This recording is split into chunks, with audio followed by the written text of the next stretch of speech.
while I was looking up evidence to prove that one person who is rage baiting and rage farming wrong, I came across the book and I'm like, you know what? This actually sounds like a cute book. I kind of want to get it. So I did. And I started reading it already.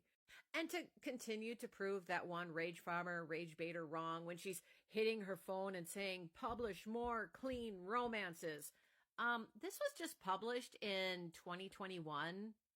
So yeah, clean, wholesome romances are not extinct. They are publishing them a lot. Duh. Right away, I liked this book. It's about Claire Harding, who is a divorced woman with two girls. And that in itself is amazing because usually in most romances, including spicy books, it's the guy who's divorced or single with a kid. And then he bumps into the main female lead and either she's the nanny or the babysitter or just bumps into them and the kids start to like her, but he doesn't. But gradually he changes his mind and starts to fall in love with her. And she's in her 40s. She's in her 40s. Do you know how amazing that is? Usually in a romance novel, especially a spicy romance novel, since, we mentioned spicy romance novels, there are always these little girls in their 20s. Either fresh out of college 20s or just barely entering their late 20s. Either blue eyes, green eyes, hazel eyes, very rarely brown eyes, but sometimes, but very rarely. But they're usually 20-somethings, these skinny little 20-something girls. Or they consider like curvy, like skinny but curvy, but always these 20-something girls. When it gets time to turn 30, usually the story ends. They never hit their 30s. Which is funny because the largest consumers of romance novels, well, pretty much every age consumes romance novels, from teenagers in their young adult romances to all ages after that. The largest consumer of romance is 30 plus, 30, 40, 50, but yet still it gets stuck in the 20s. As if someone in their 40s wouldn't love to see a woman their age living a romantic adventure, So this is awesome. This is awesome. This really is awesome. I wonder if she's got brown eyes. Have you ever laughed so hard that you sounded like a tea kettle going off? I literally just did that reading this book. So Girlie is in the middle of coloring her hair because thanks to genetics, she started graying early and her ex-husband always made her feel bad about it. So she colored her hair to make herself feel a little younger.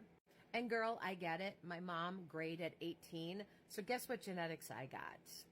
But I started going blonde because the one thing I noticed, I had dye-resistant gray, which means that I could color my hair, but the gray would never take. But once I started going blonde, the gray would just blend into the blonde color. Now I just have to touch up the roots, like it's starting to grow out now. I just touch up the roots whenever the black of the dark part of my hair starts to come in.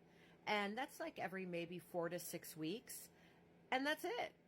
I used to have to color my hair way more often when I was dark. So blonde is better. Anyway, back to so now the crush wants to talk to her for some reason. And she's like, oh my God, I look terrible right now. Of course he wants to talk to me. So she puts the phone to her ear to pretend like she's on an important call because she's a nurse. So of course it's not out of the realm of possibilities. And so she just holds up her finger and pretends like she's on an important call and really can't talk to anybody. And he gets it. He's like, oh, of course. No, I'm sorry. I'm not going to bother you. But then the phone goes off. While it's against her ear, it starts ringing. And you know what? This actually has happened to me. And I busted out laughing because I'm just like, oh my God, if I didn't try this once and this happened to me. And this was back in the day of Zedge, if you remember that app where you could download your own ringtones. And it was, I had this like really loud J-Rock ringtone, so it wasn't like subtle at all. Yeah. Good times. Okay, so the main male character is Trey. The main female character is Claire. Claire's had a crush on Trey since a while. And it started, I think, in high school. You know, he was entering high school. She was getting ready to leave high school because she's about 4, maybe 5 years older than him. So he was a freshman, she was a senior, getting ready to go to college. He's been in love with her, it turns out, forever. Because they come from a really small town called Good Grief, Idaho, where everybody knows everybody because it's like a town where everybody is in everybody's business. So he's known her since he was like 6 years old, even though she didn't know it. And he's pretty much loved her from afar. Like, he would watch her when she was outside in her, because they were like neighbors. And when she was outside in the yard dancing, he would watch. And he even dated her little sister just so that he could be close to her. And then one day when she went off to college, they kind of lost touch, and then she got married, and he lost hope of ever getting to be with her. Then he got married, and they married absolutely not only the wrong people, but just bad people. And then they both got divorced, and now here we are, where, you know, obviously there's a second chance at romance. And so now I think he's probably in his late 30s because he's a little younger than her, and she's about 41, she said. So, you know, that's where they are age-wise. And I like when he says this. Now, earlier, he described her and her sisters as basically skinny, and now he says this. From what I saw of Claire, she seems more substantial than she was, meaning there's more junk in the trunk. You know, there's a little more meat on them bones. And then he said, that's good, because in his mind, he's a little more substantial than he was in high school. He said, I certainly don't have six-pack abs, but I never quite attained those in high school either. I would make a better Santa Claus than I would a romance book cover model. And again, what I like about this is, again, it just seems so, like, natural, like so much more real. Like every other romance book, it's, again, some 20-year-old hot body in yoga pants with a Brazilian butt lift. And then the dude is, like, jacked, you know? And these are just the average person. In the end, it's everything it was advertised to be. It was definitely clean if you're looking for a clean romance. It was heartwarming, it was touching, it was funny. I mean, there were so many times where I actually started laughing out loud.